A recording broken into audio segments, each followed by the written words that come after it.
You're listening to Crush Performance, your weekly source for sport performance and athletic development information. Get the Crush blogs, podcasts, and performance links at crushperformance.com. And welcome to Crush Performance, everybody. I am Jeff Grishel, and we're your weekly source for athlete and player development information. Each week, we talk about everything involved in athlete and player development, connecting the dots to create more coachable players so you can reach your potential in sport.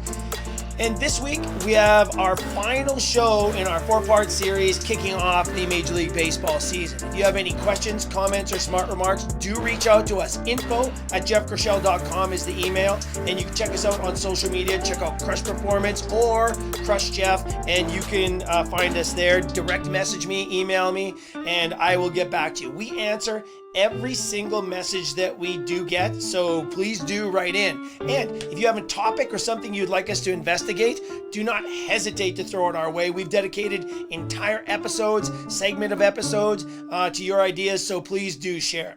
Today, again, the final show in our four-part series kicking off the Major League Baseball season. You might say a little late crusher as we're, a couple weeks in already, but listen, I just got back from a fantastic trip to Spain with Major League Baseball. It was our spring tournament over there, 90 players from 14 different countries, and I think there were 35 or 40 scouts from virtually every Major League team there, just evaluating and looking at these players as they kick off their season. It was a fantastic experience.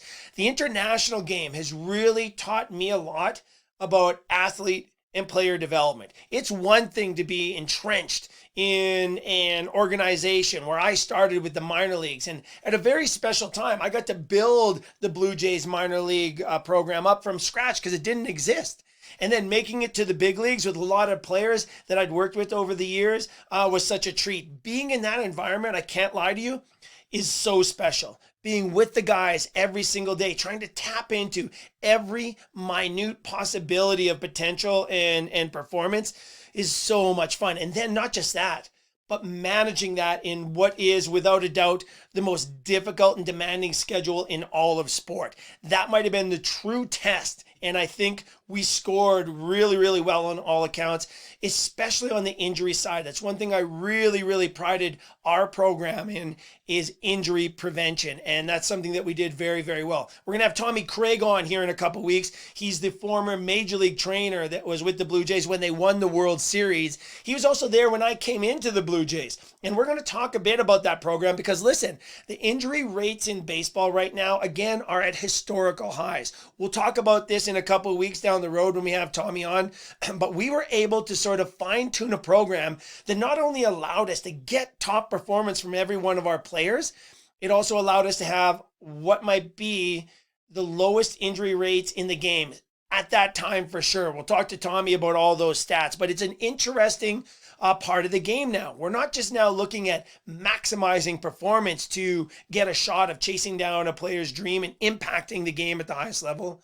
We're talking about, at the very same time now, the importance of being injury-free. And right now, if you are a player that has some skill and talent and you're healthy, you've got a really, really good shot of doing something special in the game, simply because the injury rates are so high right now.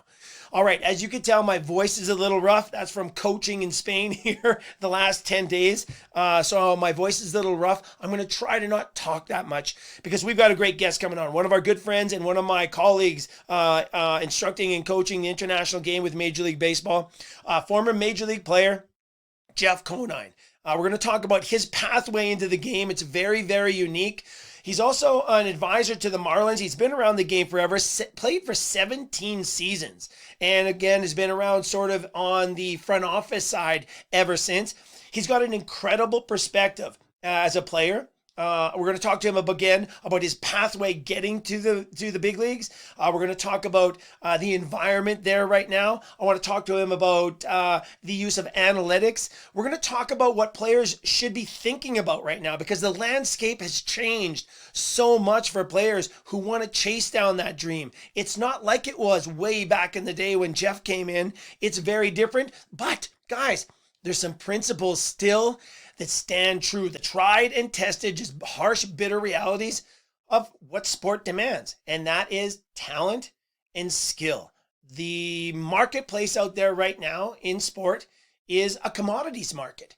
If you have value, they will find you. The question then is, how do you create value? And then how do you navigate this crazy landscape that is professional sport right now? We're going to talk to Jeff about that. We're also going to talk to him about the equipment. We got a very interesting discussion going on in the game right now. You guys know that we like to follow teams, players, and storylines. Well, the torpedo bat is a very unique, interesting story for me. We're going to talk to Jeff about that. He's got some close comments there. And then we're also going to talk to Jeff about just the commitment of becoming an elite athlete and what that looks like. So if you are a parent, coach, or player in the game with aspirations of helping somebody achieve their dream of playing at the highest level, or if you're a player wanting to go there, today is going to be a fantastic conversation with one of baseball's great, just inducted, the first inductee into the Marlins Hall of Fame. So we got a great conversation coming up with Jeff Conine. And then once we're done talking with Jeff, I'm going to wrap up the show and then give you an idea of what's coming up on Crush Performance. We'll get to that. But right now, here's our conversation with Jeff Conine.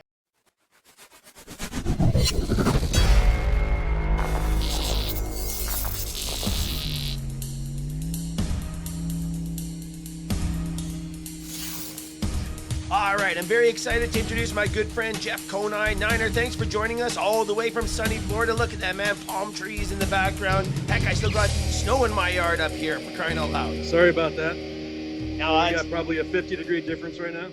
Yeah, at least I would say.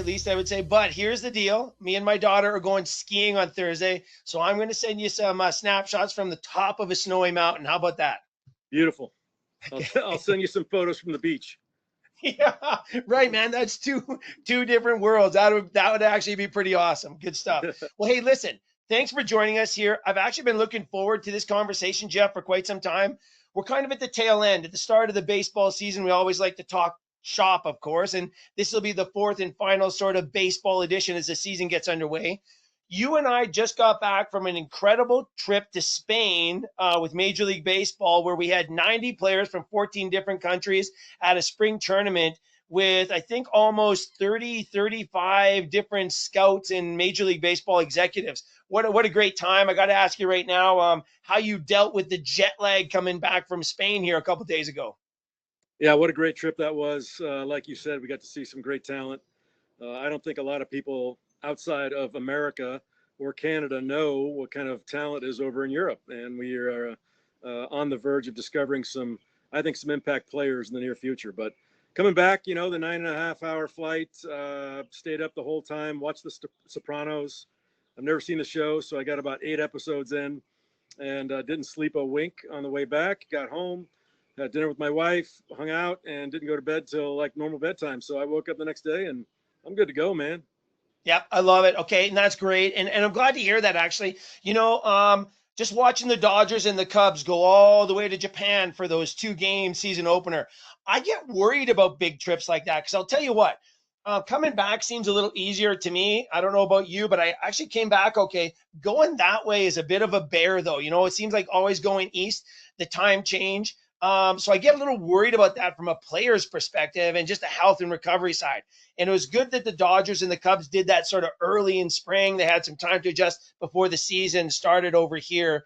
But the travel in baseball. So maybe I'll kick this off here. We had this player named Mark Hendrickson who came to us. He was an NBA player that came to us in the minor leagues. And as he was working his way through, Jeff, he was like, okay, what is this monster?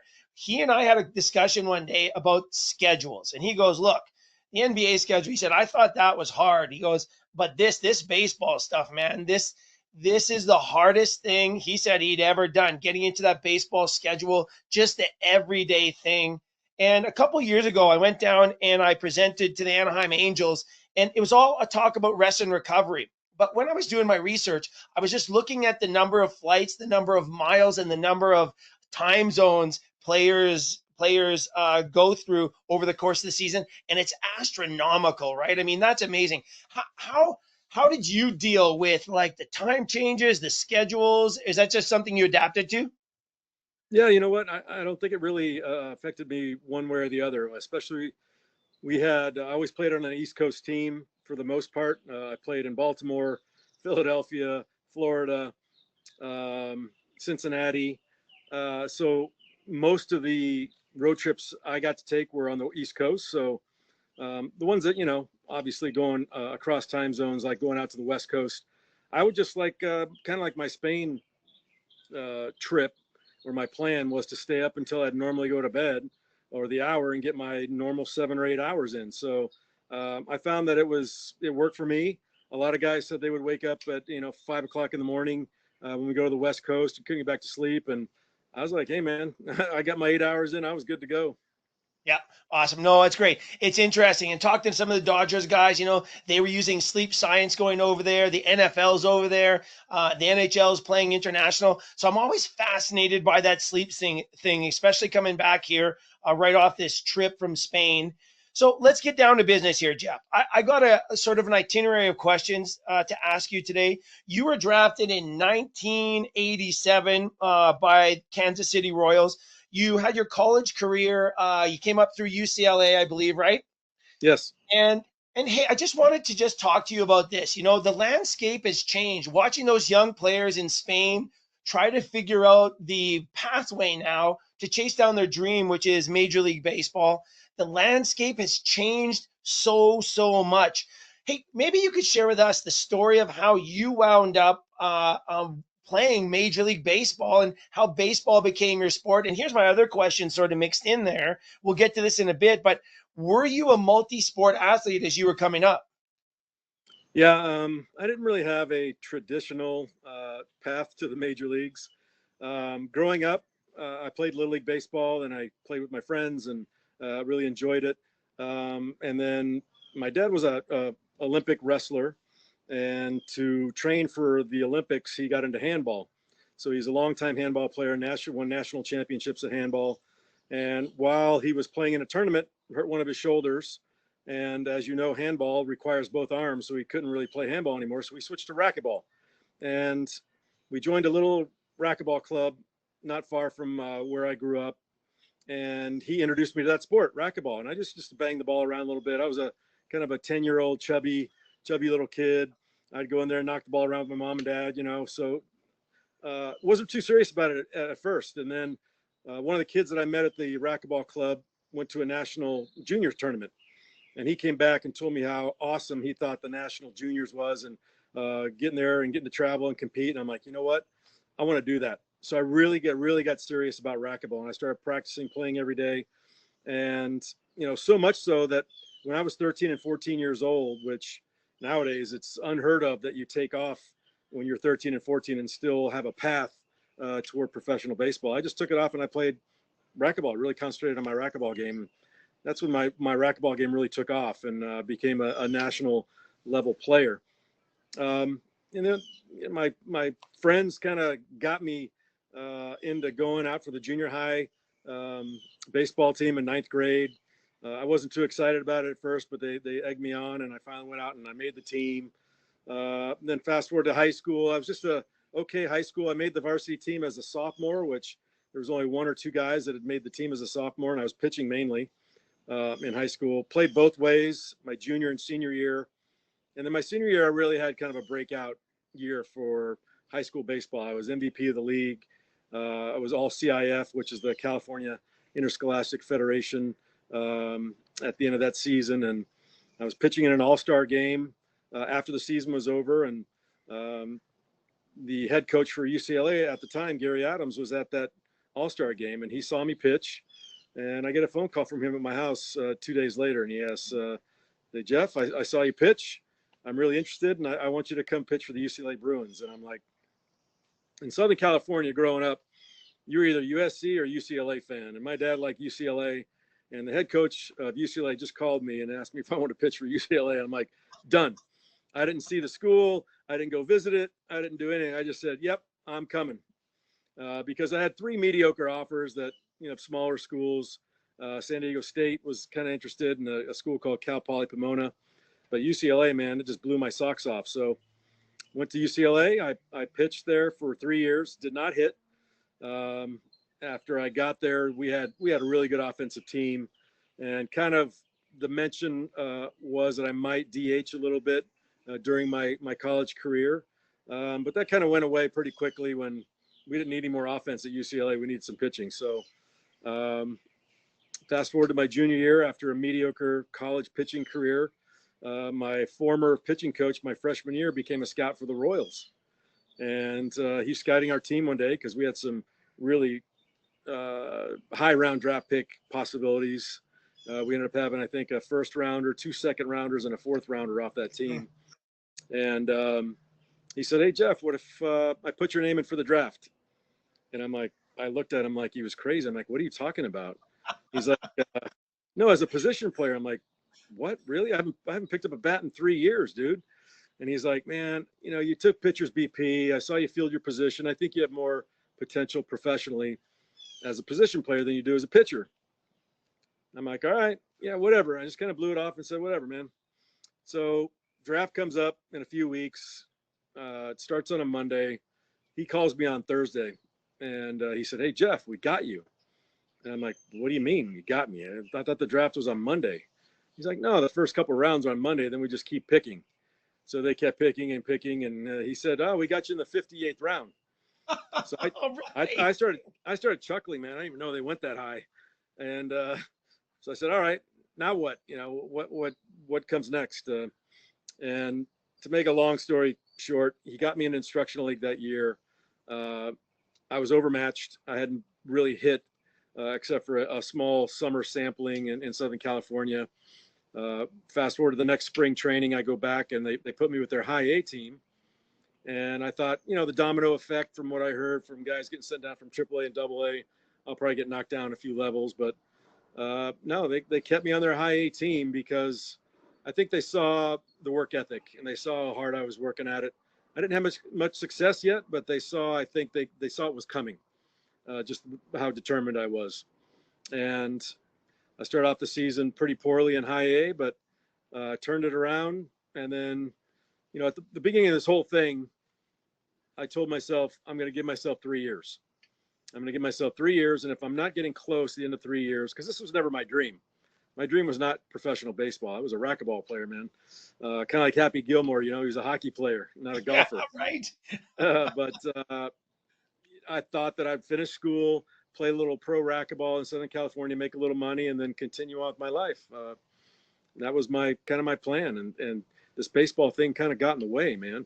And so at the end of my third year in my AA season, which is my breakout season, I got called up to the big leagues. So, I realized my dream. I realized my goal. My plan was to be close by the end of 3 years, and I actually made it at the end of my third year. Incredible story, Jeff. And then 17 years in the game at that level. Just incredible, that pathway. A couple of things you talked about there.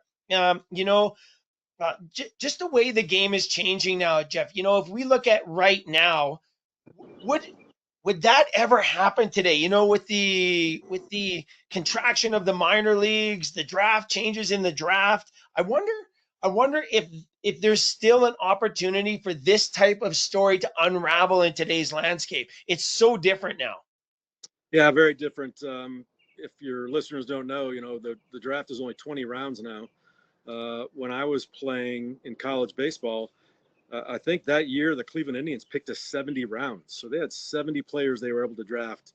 And there could have been some flyers like me, well, that's a guy's a good athlete. Let's take a chance on him, put him in pro ball and see what happens. Nowadays, they got to be much more selective on who they're picking because each organization can only pick 20 guys in the amateur draft. But, that being said, the international draft or the international signees, especially Latin America, they can sign. They don't have to be drafted at 16 years old. So I think last I heard, about 40% of Major League roster consisted of foreign-born players. So that pool has grown quite a lot since I was a rookie.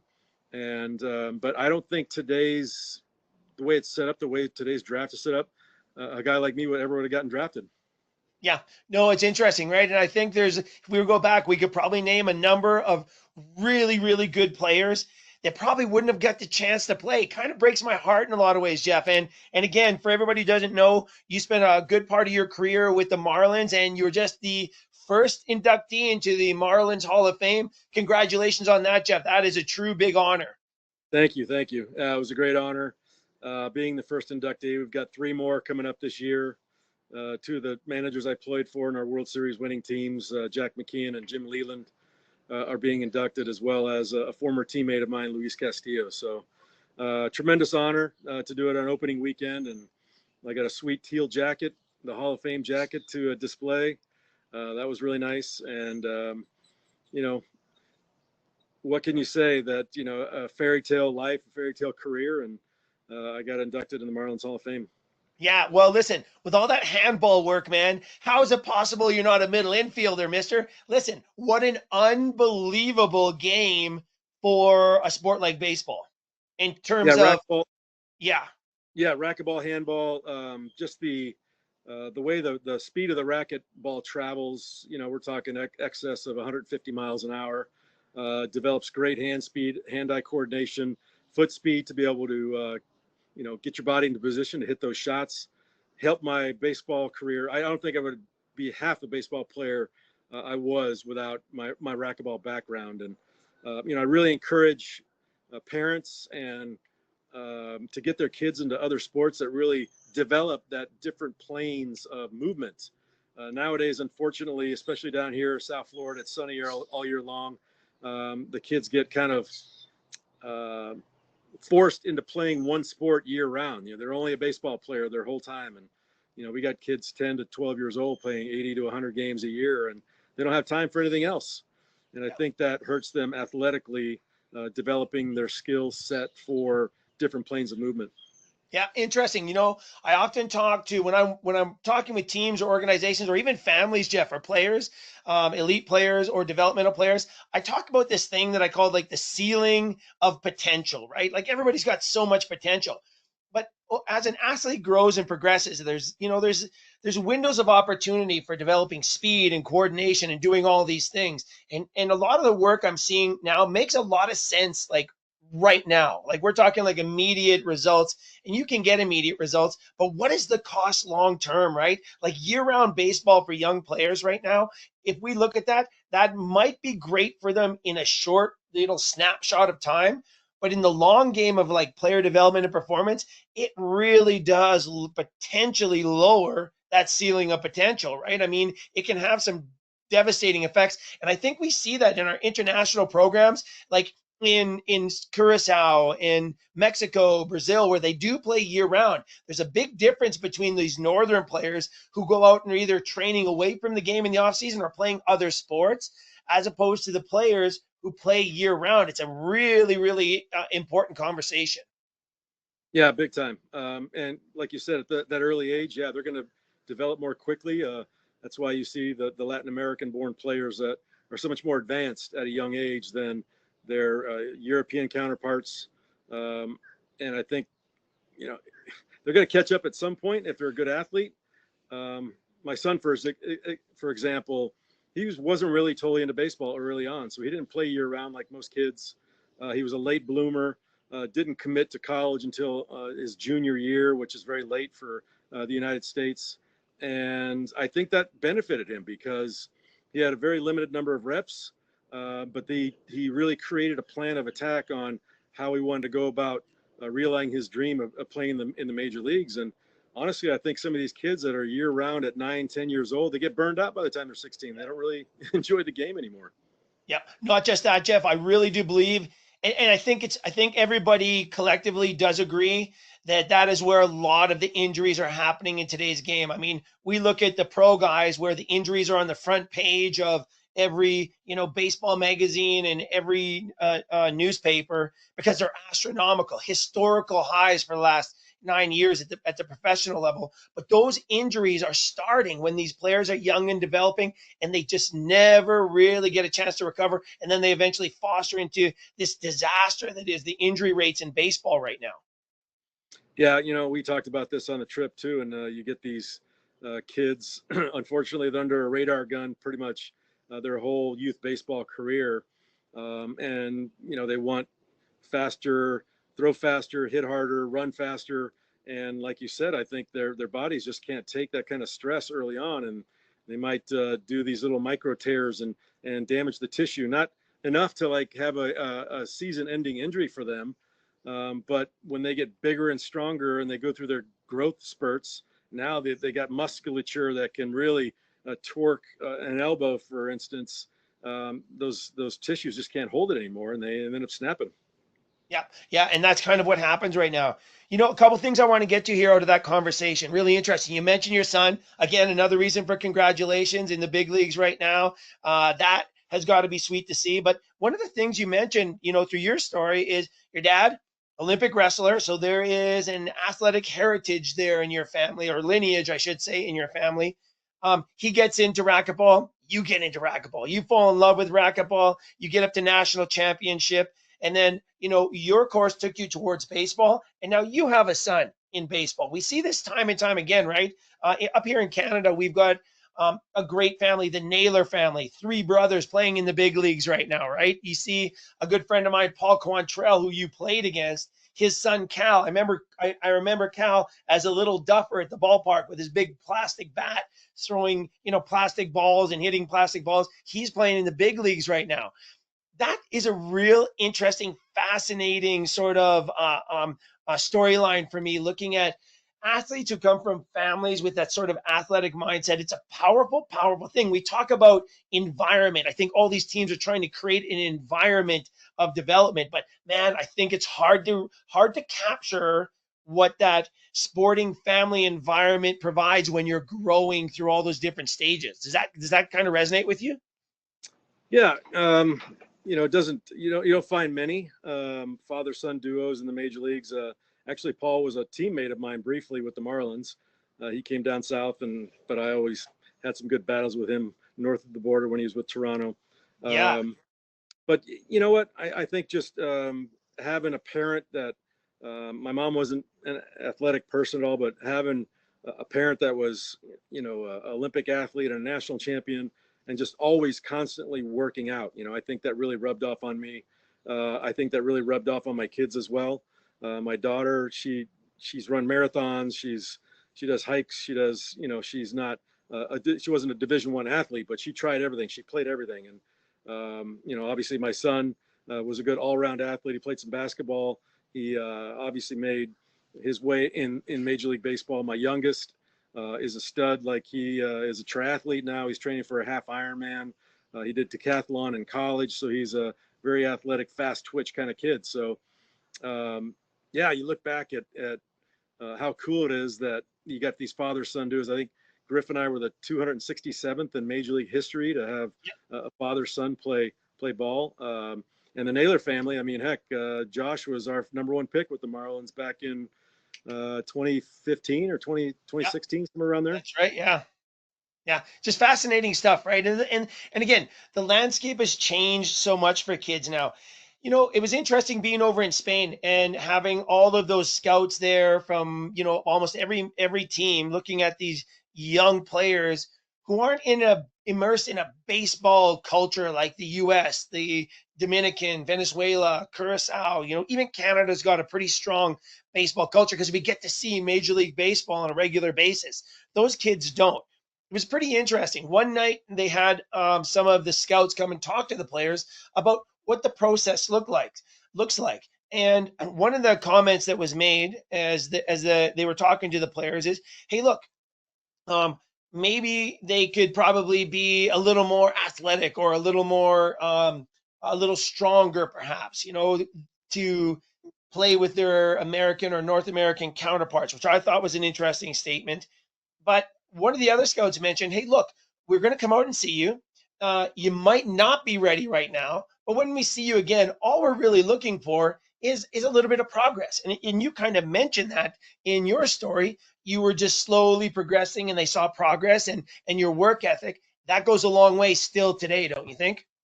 Absolutely. You can't measure heart by the metrics they have nowadays. And I think when you see a kid that is determined to get better and asks questions and does his drills the right way and really puts forth an effort to improve, that's what these scouts are looking for. They call it projectability, right? So you get a big, strong physical kid that they see at 14 years old and they come back at 15 and he hasn't progressed at all, that might be a work ethic thing. There might be a thing where they're like saying, all right, this kid doesn't really have the heart that we're looking for, or he might make a huge jump from 14 to 15 and 15 to 16.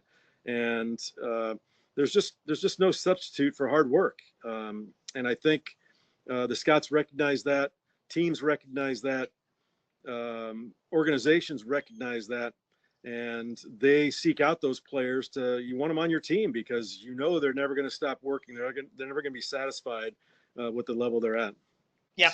I've really enjoyed the international game, Jeff. One of the things that we've really tried to do is get these players who are sort of getting closer to making that level of the game to be draftable, or not draftable, signable, right? To be of interest to major league players, trying to get them competition where they're seeing, great pitcher after great pitcher after great pitcher, or ground balls up the middle that aren't getting through, they're going to get caught. And so in the fall, we bring a bunch of players over to Arizona to play colleges and some of the pro teams. What an unbelievable, I think you'd have to say, calibration of the game for these kids who haven't been over before. That's an important experience for a lot of players as well. Yeah, everybody can look good when you don't play very good competition. But like you said, they really get stepped up when we go to Phoenix. We're talking about some of the best travel ball teams go out for this tournament. And even at the after that tournament's over with, our internationals team playing against the scout team. So last year we're playing against the Royals rookie league team, and they had, I think, like 4 of their top 8 picks were on the mound, like the first rounder, the second rounder, the fourth rounder, the ninth rounder. And these kids are throwing mid to upper 90s, which kids from Europe just don't see that kind of velocity. And you know what? Our kids held tight for about 6 innings, 5 or 6 innings. They did well. They made good contact until, the depth kind of overwhelmed them, and the scout team or the rookie team kind of pulled away. But it's a good eye-opening experience for them. Gives them a good barometer on where they are in their baseball game. It gives the scouts a great eye about, all right, this kid can compete at this level. And the college coaches, they can see that competition and say, this kid's going to be good for our team. He's young, but he's going to develop, and he could make an impact in our program.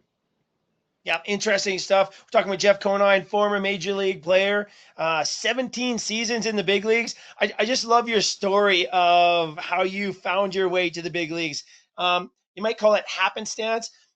You might call it just divine intervention or fate or whatever you might want to call it. But Jeff, I wanted to ask you, in today's landscape where we have travel teams, year-round academies, high school academies, we've got elite programs, showcases, we've got all of these things going on. It's very difficult for a young player or a family to navigate all of this. And especially when we talk about now the analytics that they're using to evaluate players today, with the Rapsodo, the TrackMan, the radar guns. It seems to be that we're getting away from maybe some of the fundamental hardcore baseball stuff. Is it fair to say, do you think? And we're focusing more on numbers and talent and outcomes than we are maybe the full spectrum of what it takes to be a great player. I'm just throwing that out there, wondering what your thoughts were about that.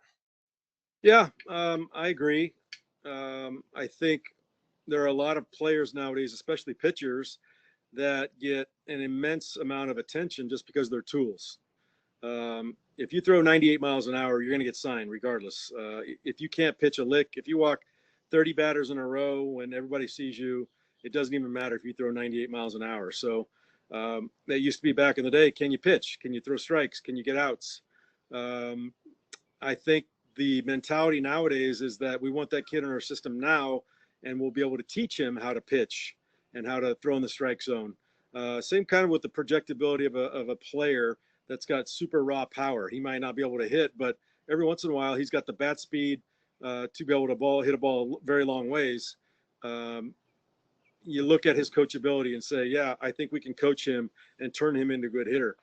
Before, I think you need to be more of a complete player to catch the eye of a scout. Yeah, this kid can run the bases. He plays defense well. He hits well. And, me being an old school guy, I love to Would love to see, more emphasis put on what kind of teammate is he, what kind of guy is he in the clubhouse, what kind of work ethic does he have. Those are all very important to the overall game of baseball, and I think that lends to what we often refer to as baseball IQ, right? Baseball IQ is something we throw around a term saying that this guy really knows pretty much every aspect of the game and how to run bases and how to read situations, knowing where to throw the ball if he's an outfielder to the bases, to not let a guy get an extra 90 feet. All those things, constitute a baseball player to me, not someone that just plays baseball. Yeah, interesting stuff, and I guess from a scouting perspective, right? You want to see maybe these flashes of brilliance, maybe, a good contact, a ball that's driven deep, or, like you said, a pitcher that throws hard, right? And then inside of the environment that these teams now provide, we can coach that other stuff. That might be the mindset right now.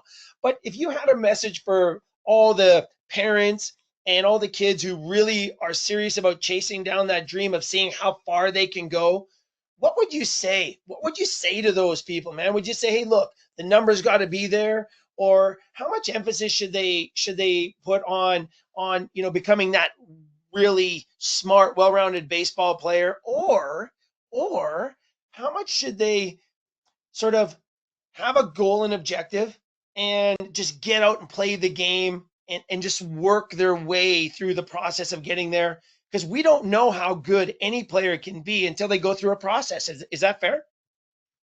Yeah, that's fair. And, if you got talent, you got talent. And if you've got talent, they're going to find you, basically. Yeah, right. I think it's the ones that are borderline with the talent and the ability. And that's where that work ethic really comes in. And I just really would emphasize, especially to a position player, learn the fundamentals. I mean, master the fundamentals. Yes, you might be able to get signed with a 90-mile-an-hour velocity across the diamond, or be able to hit the ball, a 110 off the bat. But it's only going to get easier and better for you if you know how to play if you're a complete baseball player. And I can't emphasize enough the importance of fundamentals, learning how to field the ball correctly, how to throw the ball correctly, study pitchers and study how to run the bases and play different positions. I always tell the kids, man, if you think you're a shortstop and you go to a program or you go to that next level and there's a stud shortstop playing there, you're not playing shortstop. You better be able to play somewhere else. So adaptability as well, coachability. Learn from your coaches, learn from the parents that really know how to play the game of baseball. It's a very complex game, and I think the more well-rounded and more fundamentally sound a player is, the higher the ceiling and the further he's going to go in this game.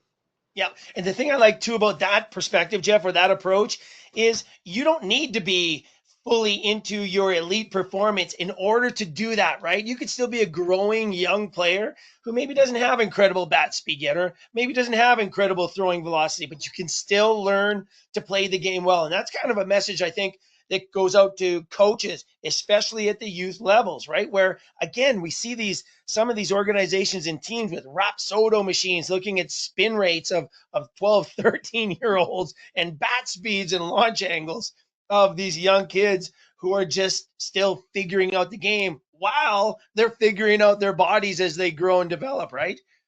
Well, that's the nature of the beast. That's what we're in right now. These kids, they all have social media. They all have their phones, and it's everywhere. That's what they see every single day. So it's natural that that's what they want to see for their game as well.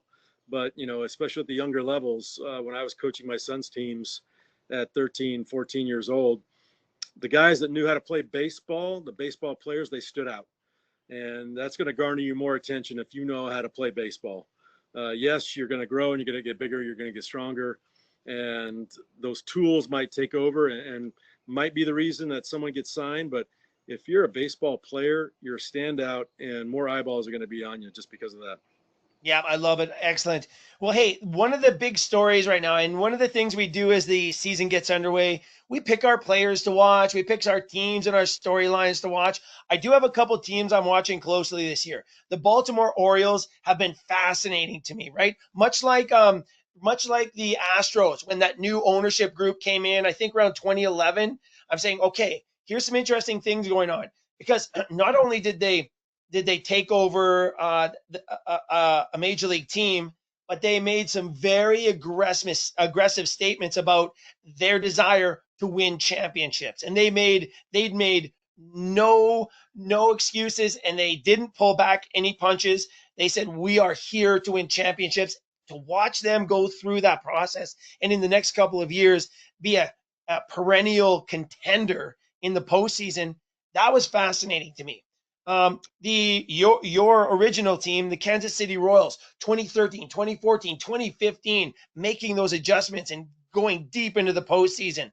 The Baltimore Orioles right now, for me in baseball, are one of the most fascinating teams, right alongside the Tampa Bay Rays, who with one of the lowest payrolls in the game, just continually figure out a way to compete at the highest level. It's an incredibly interesting time in the game, Jeff, especially when we see, I think, the New York Mets last year or the year before with the highest payroll in the history, something like $243 million on their payroll, right?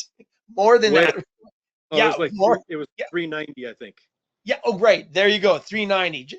And so what a crazy game it is. It's one of the reasons I love it. But what an incredible time in the game. This season is shaping up to be a good one too already, and we're just starting off.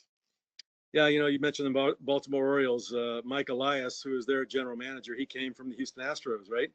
So he was plucked from them to lead their ship. And the Astros started doing things a lot differently. They really, I think, went on this trend of going to analytics and not using as many eyeballs and scouts, and really digging deep into these numbers and kind of predicting what these players are going to be like when they get them. And I'll tell you what, they've been very good with drafting and developing in the Baltimore Orioles system. They're really getting the most out of their players through their minor leagues, and they know exactly what kind of player they get when they get to the big leagues. Brandon Hyde is their manager, and he worked for us with the Marlins. He was a bench coach for Freddie Gonzalez down here, and one of my favorite people in the game. And so glad that he's been able to lead that ship and the turnaround in Baltimore. I was in Baltimore for 5 years, Yep. and we had massive payrolls and some of the big names in the business, but we're never able to crack those wins in the American League East and be able to make the playoffs. So kudos to them. And Tampa Bay, I think everybody is trying to replicate their secret sauce, right? You said it. They're in the bottom 2 or 3 of payroll every single year, but it seems to translate to 90 plus wins every year too. Why? What are they doing? What are they doing that's so different than everybody else on that low of revenue and that low of output as far as dollars are concerned to equate to that many wins? They're by far the leader over the last decade of wins per dollar spent. And I think it all comes down to development, to great draft picks.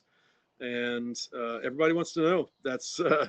Everybody wants to know what the Rays do and how to get the most out of their players and at a lower cost. Yeah, fascinating storylines. Now we switch gears a little bit and we watch teams like the Yankees and most certainly this year, the Dodgers, with all of the stuff that's going on. But the Ohtani story is, I think, so great. I just love the idea of the two-way player. I don't know whether it's sustainable. I think we're starting to see the chinks in that armor, right? Having a two-way guy continually compete at that level. I wonder if people really realize how hard it is. A few episodes back, we had on Kevin Tyler, who's the president of Altus. They have an elite training program for track and field and athletic athletes. And he said something very interesting, Jeff. He says, a lot of people, they have a dream of getting there. He said, but very few people understand what it truly takes to get there. And then I have to add one more thing, because I was there with the guys for so long and in the trenches every day. One thing to get there, another thing to stay there, right? So you got all of these things that come into play that just make sports so great. Yeah, that's always been the saying. It's tough to get there. It's tougher to stay. Minor leagues is all about development, right? So you're free to kind of make your mistakes, and stats don't really matter as much to the front office when you're developing in the minor leagues. Well, when you get up to the big leagues, that switch flips, and it's all about performance. And you're all about on SportsCenter every night. If you screw up or do well, and it puts a lot of extraneous thoughts into a guy's head. I don't really like to call it pressure because I think that's just a kind of a made up personal term about pressure, Oh, because it's the exact same game that you play in the minor leagues, exact same dimensions, exact same everything, bats, balls. I think it's all about where your focus is concentrated. So the guys that are that tremendous AAA player and they get up to the big leagues, they just can't hack it, and they call it that 4A player, right? They go up and they don't do well, they get sent back down, they do great. They go back up, they don't do well, they send back down, they do great. It's because in my mind, when you go up to the big leagues, you're thinking about just all that. Oh my God, I'm on TV and I don't want to make a mistake because I might get sent down, or I might be on TV, or I've got people hounding me all the time. They focus on that stuff outside the lines instead of just worrying about the game. yeah, right. And that's maybe those perceived pressures. I love what you said about pressure there. That is a powerful statement. We'll talk a bit more about that here later on, but that's fantastic. Hey, before we let you go here, because we know you have to get down to the ballpark here.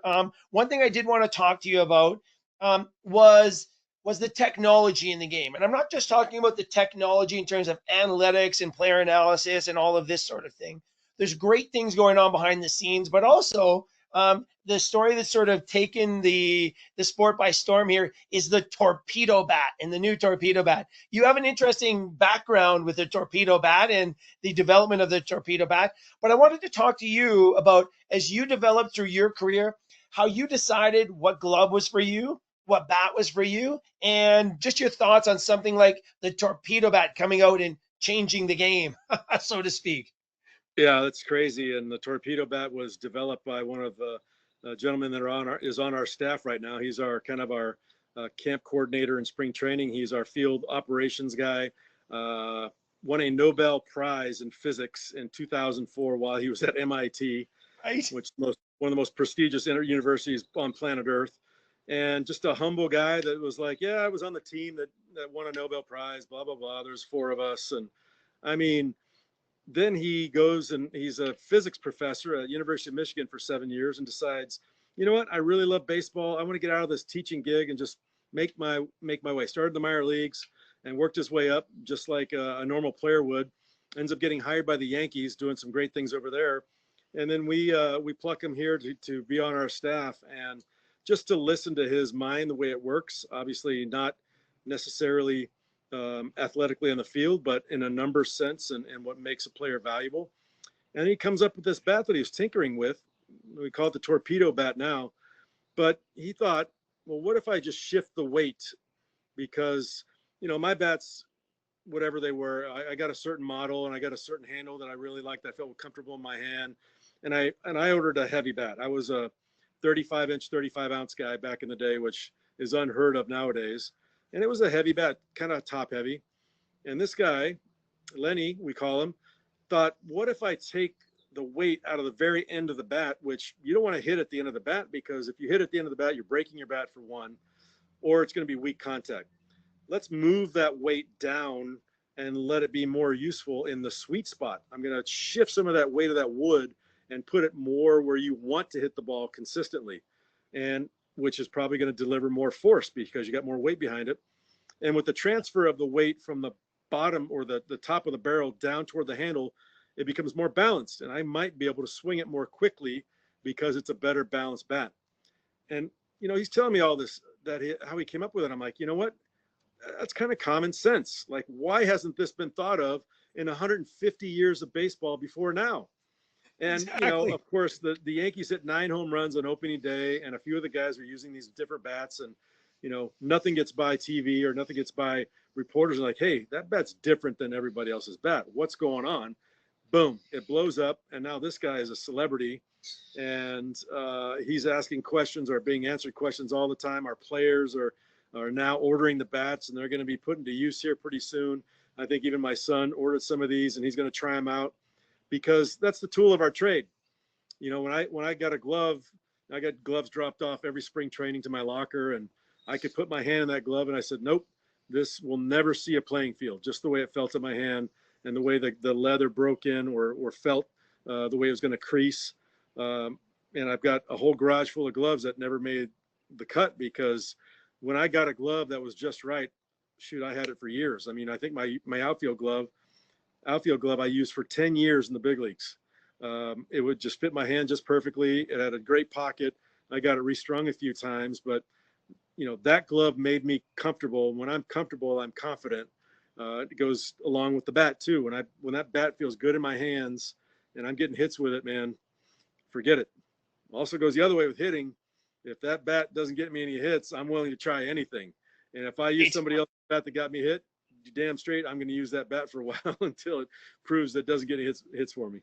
Yeah, right. Oh God. And then the superstition of the game comes into play, right? Which is fantastic as well. No, very cool story. I'm fascinated by that story. And you're right. I'm sitting here going, damn, how is it possible that I didn't think about, I'm disappointed I didn't think about that, Yeah. right? Because it He is.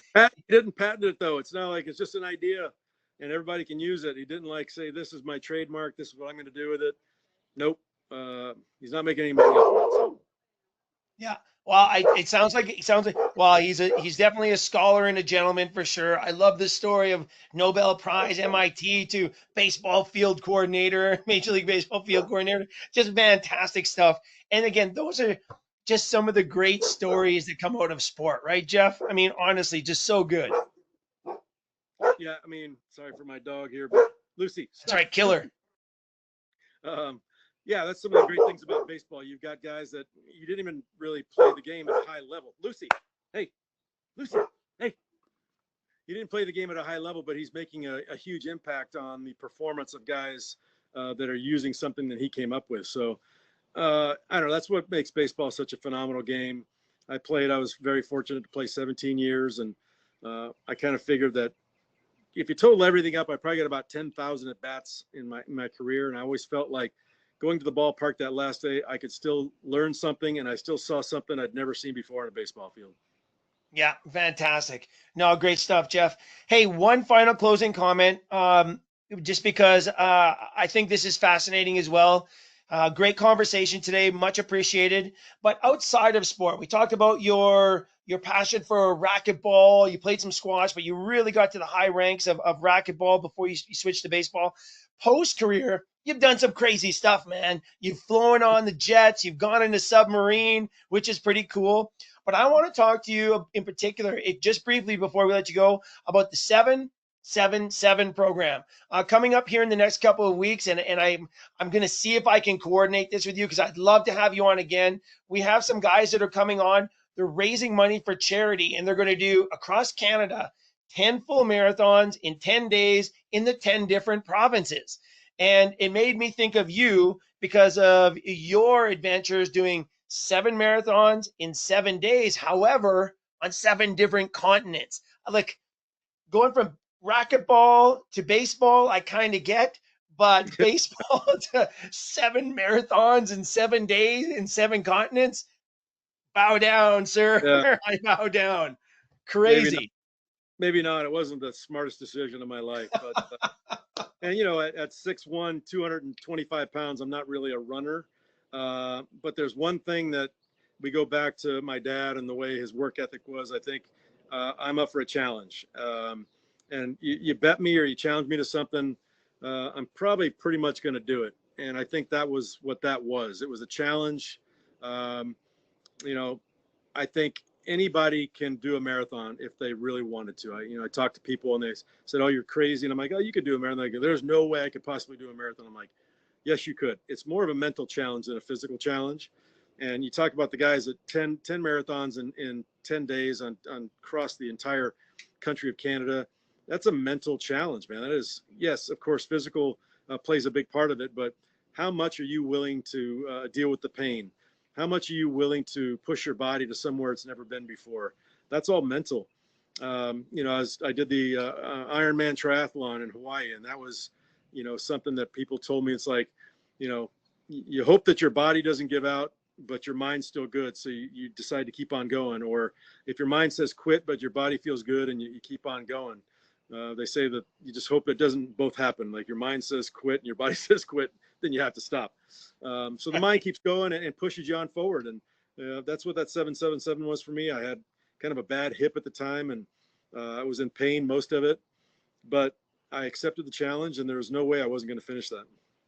Hey, Jeff, could you could you could you sort of take that kind of commitment to that challenge, which is no small thing, and take a young player who's getting into like 16, 17 years of age and man, I really want to chase this down, this baseball dream.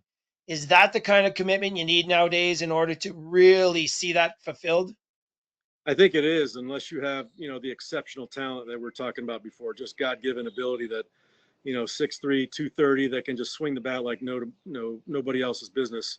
But that undersized player really is uh, under, they're just not recognized. You Yeah. see the scouts too, they automatically see projectability, they see the size. Oh, he's a big kid. Well, it doesn't necessarily mean it translates into athletic ability, but the undersized kids are kind of overlooked a lot of times. We do work with David Eckstein, who was Yeah. a World Series MVP and a major league shortstop for 10 years. And if you look at this guy, he's 5'8" and 150 pounds, and you're like, there's no way that guy's a professional athlete. But he's got the heart of gold and a heart of a lion, and he outworked everybody else. So you really need that innate sense of, I'm going to do whatever it takes to reach my goal. And that's an unrelentless work ethic and drive that nobody can deny. Yeah, love it, Jeff. Jeff Conine, man, thank you so much for this. We got to let you get down to the ballpark because you guys are getting set for a big game tonight. But coming from Spain, getting ready for your game tonight, I really appreciate you making time for us. I've looked forward to this conversation since the baseball season started, so I'm glad we got it done, Jeff. Thanks so much. My pleasure, Crush. Let's do it again sometime. You bet we will. You got it. Thanks, Jeff.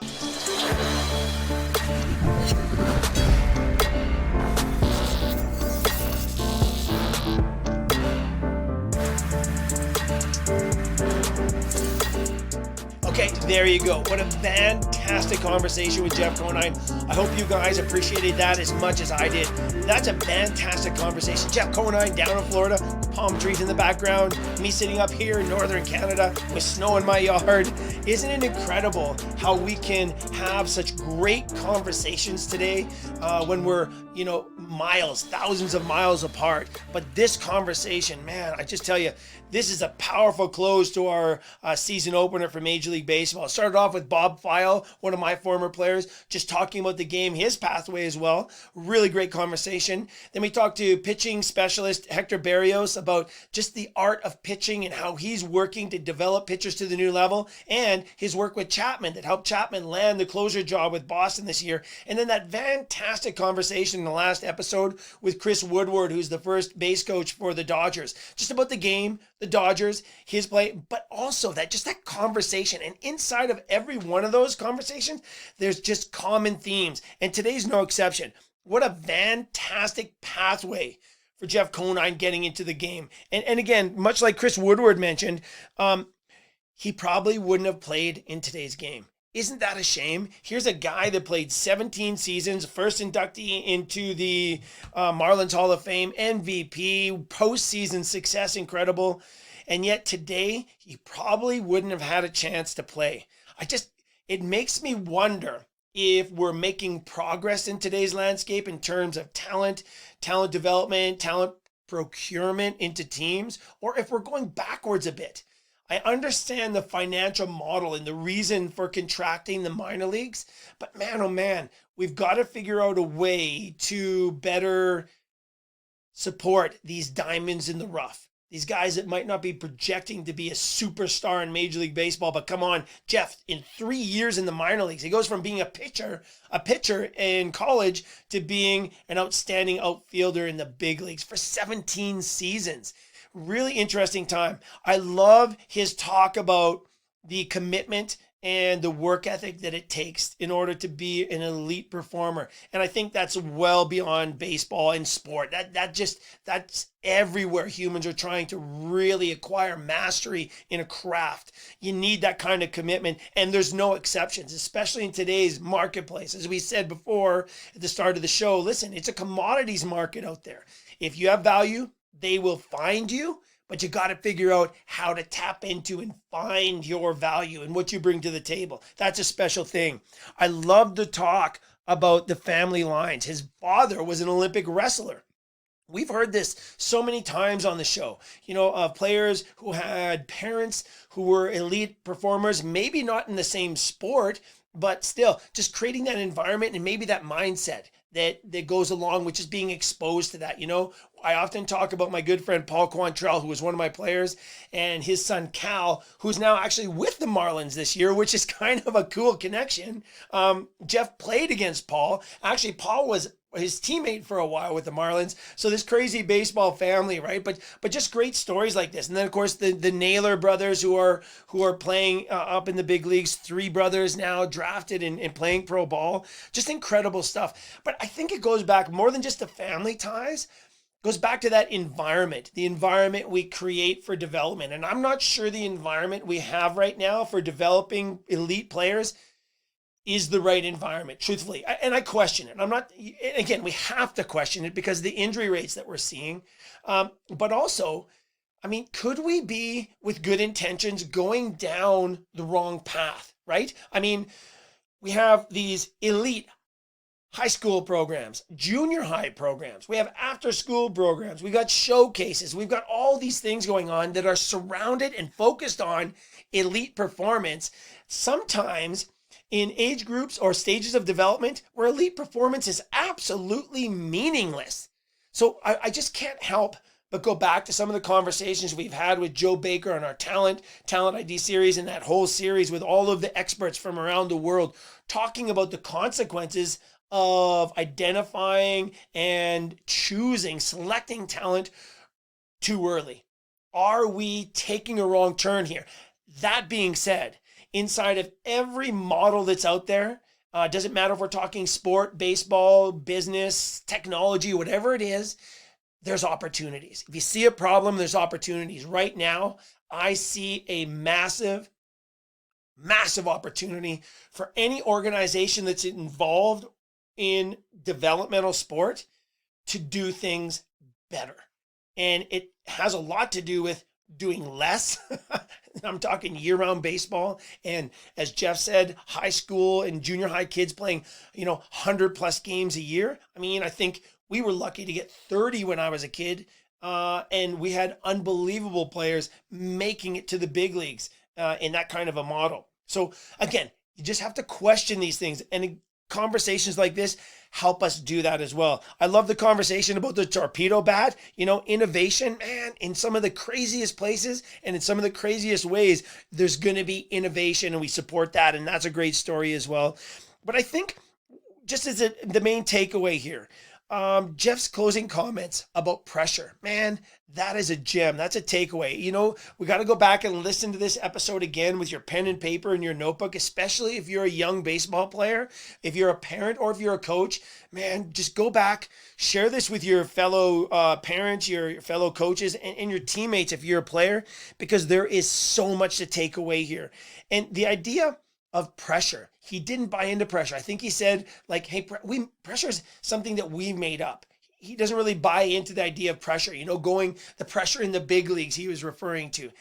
Does it really exist, or do we create that in our minds? Because the game hasn't changed from where it was. Yes, everybody is a percentile or remarkably better at every position, just making that jump, even from AAA to the big leagues. And if you go back to that show with Bob File, Bob talked about that, going from AAA to the big leagues. He talked about, going from AA to AAA. He goes, that was a big jump. He says, but going from AAA to the big leagues was like the Grand Canyon. It was a massive, massive chasm in terms of the talent level, because everybody at every position is relentlessly good in the big leagues. And that's what it's all about. But Jeff's talk or comments about pressure, man, that's meaningful to me. It goes back to our conversations with Dr. Jacques Dallaire and back to our talks with Harvey Dorfman back in the day, mental performance coach, Jim Fannin as well. All those great people we have on Dr. Martin Mrazek, our go-to world-renowned mental. They all talk about similar things. And here's Jeff as an elite player for 17 years, probably dealing with those pressures in a way that we could all learn from. So just great stuff. So an incredible conversation here with Jeff Conine. I want to thank Jeff for coming on the show today. I want to thank you guys for tuning in. Coming up in the next few weeks, We talked about Jeff's 7 marathons in 7 days on 7 continents. We got to revisit that one down the road a little bit because that's insane. Running an Ironman, that's insane. Respect all those athletes that do it. But again, Jeff's comment, you'd be surprised at what we can do when we put our mind to it, right? You would be really surprised. I think we underestimate ourselves sometimes. If you're willing to step out and get uncomfortable, we're going to talk to the guys doing the 10-10-10 routine coming up in the next 2 weeks to find out what it's all about, what charities they're raising money for, and their strategies to run 10 marathons in 10 days in 10 different provinces. Stay tuned for that. We're also going to be diving into our theme this year, which is perception. Dr. Mark Mrazek will be joining us again as we sort of reset that talk. It's going to be a very, very important talk as we go through the summer and head into the fall, because I want to take perception and how we think about perception into next year, 2026, with a whole new perspective, right? A new perspective on perception. No puns intended there at all, but there's the pun, right? But it's an important conversation because, like pressure, that's a perception. Is it real? Do we create it? How do we let it impact you? Man, there's so many cool things that are going to come out of that conversation on perception. And of course, the Crush War and Sugar. We'll be talking once again with Crush favorite Dr. Anne-Louise Allen coming out, because just some remarkable new research on artificial sweeteners, on obesity, some of the new data coming out on childhood obesity and overall global obesity. Some good trends there, but also some worrisome things. And we're going to get back to performance eating again, what it's all about, how the body reacts to what we put in the mouth, the body and brain. Okay, so we've got some exciting shows coming up as we head into the baseball season. Again, if you guys have any questions, comments, smart remarks, write to me, info@jeffkershell.com, or if you have a topic you'd like us to cover, let us know. We've dedicated episodes, segments of a show to your ideas. Or listen, if you have a question, if you need some help, I'm not saying I have the answer, but I can almost guarantee we know somebody who does, and our group, the Crush, the great Crush favorites, they're so willing to share. It's one of the things we love about them. So do not hesitate to get us with any questions, all right? Everybody, get out there, have a fantastic week. Happy Easter weekend, and we'll talk to you next time right here on Crush Performance.